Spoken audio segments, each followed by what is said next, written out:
ماں کے جو قریب ہوتے ہیں دشمن بھی ان کے حبیب ہوتے ہیں۔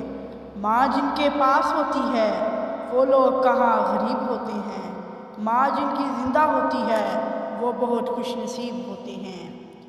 سب کہہ رہے ہیں آج ماں کا دن ہے، بتاؤ وہ کون سا دن ہے جو ماں کے بن ہے۔ مائیں سکھ کی چھاؤں جیسی ہوتی ہیں، دکھ میں سرد ہواؤں جیسی ہوتی ہیں۔ دے کر اپنی خوشیاں دکھ سہ لیتی ہیں، یہ مقبول دعاؤں جیسی ہوتی ہیں۔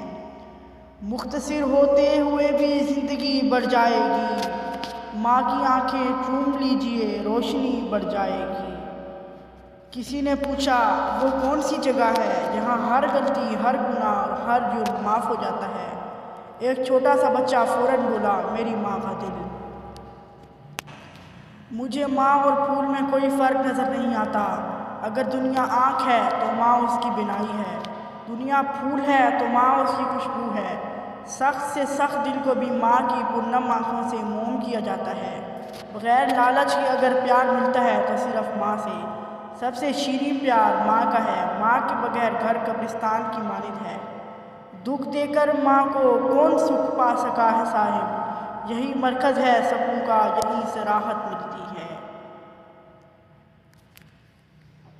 یہ کامیابیاں عزت یہ نام تم سے ہے، خدا نے جو بھی دیا ہے مقام تم سے ہے۔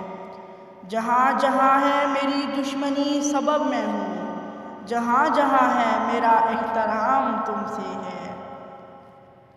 دنیا میں خدا کی محبت کا دوسرا روپ ماں ہے۔ انسان جب اس دنیا میں آتا ہے تو ایک ماں ہی ہوتی ہے جو اسے سب سے زیادہ اپنائیت دیتی ہے۔ جنت ماں کے قدموں کے نیچے ہے سے مراد ہے ساری عبادتیں مل کر بھی ماں کی خدمت کے برابر نہیں ہو سکتی۔ ابو علی سینا نے کہا اپنی زندگی میں محبت کی سب سے اعلیٰ مثال تب دیکھی جب سیب 4 تھے اور ہم 5، تب ماں نے کہا مجھے سیب پسند ہی نہیں۔